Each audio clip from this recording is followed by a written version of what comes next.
Happy New Year. Let's get after it.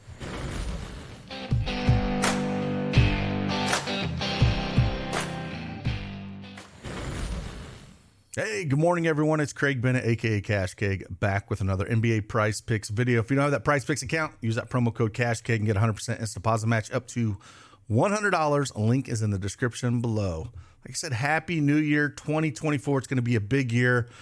It's an awesome 2023. Had a lot going on over the last few weeks, so time to start knocking out some videos for 2024. We're just going to get into it. You know, there's a few games here on New Year's Day. Got one early game with the Knicks. If you noticed a couple days ago, there's that big trade between Toronto and the Knicks, so we'll kind of go over that a little bit. I think it's going to affect the teams a little bit when you move some big pieces like RJ Barrett and OG. We'll see if those guys crack the starting lineup in the respective teams now. But we're going to jump right in and talk about it, and let's just get after it.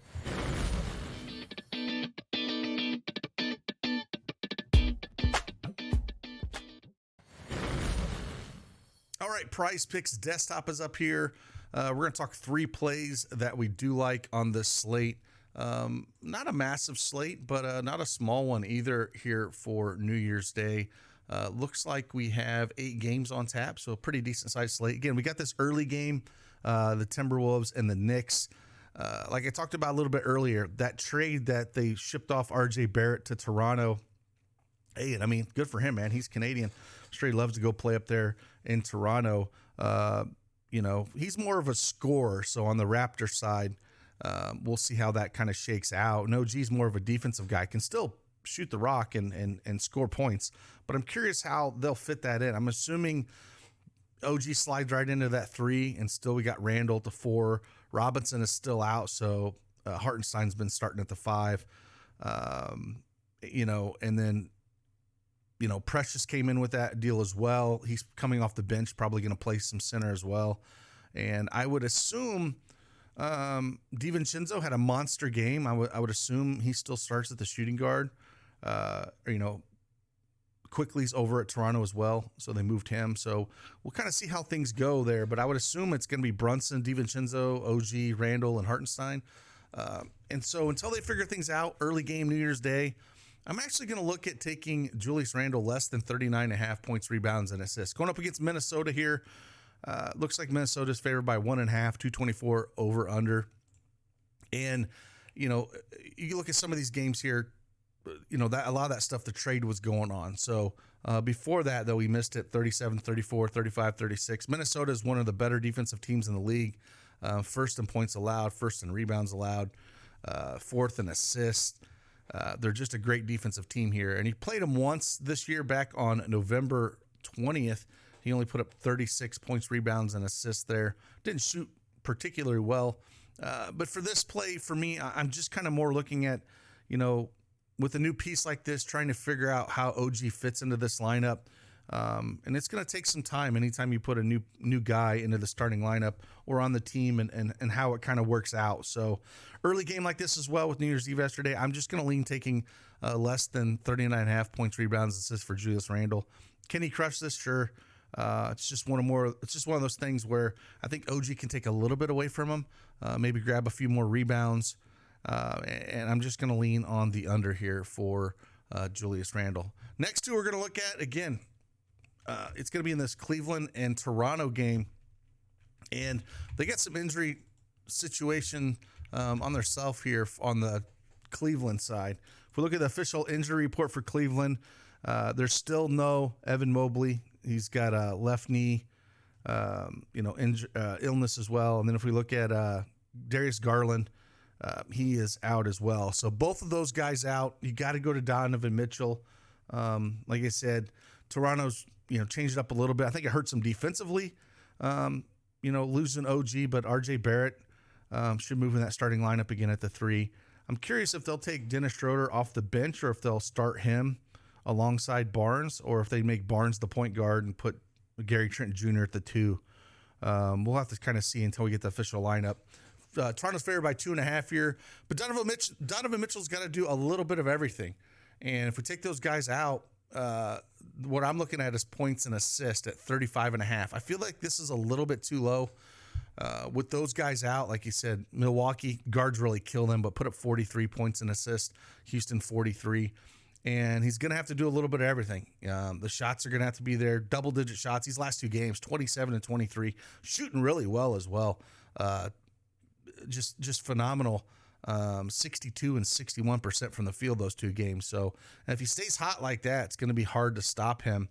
And then assist-wise, those two games put up 6 and 9 assists respectively. So 35.5 always seems too low, especially in a close game when he's got to do a little bit of everything.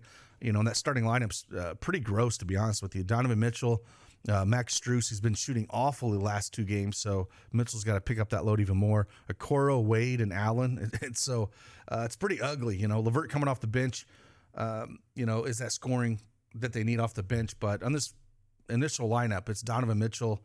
Jared Allen can do some things, but he's more getting your rebounds, some putbacks, some lobs every now and then. But he doesn't really have to compete a lot for shot-wise. So we should see 20-plus shots here. And if he continues to shoot well, I don't know why he can't go over this at 35.5 points and assists. And the next one we're going to go same game here. Same kind of, looking at this as well. With Mobley out, the rebound should be there for him. Again, going up against Jakob Poeltl. Both are big men. Jakob Poeltl's not going to pull Jared Allen away from the rim at all. So he should be floating around the rim pretty heavily here. I'm going to go points and rebounds more here as well for Jared Allen. Again, kind of looking at him last couple games. Again, monster games, 42 and 47. Those guys off the court, he just has to do a little bit more. I was kind of go over to our Daily Edge Sports tools a little bit. I was kind of pulling up here. If we look at Jared Allen and see where he's at this points and rebounds at 28.5.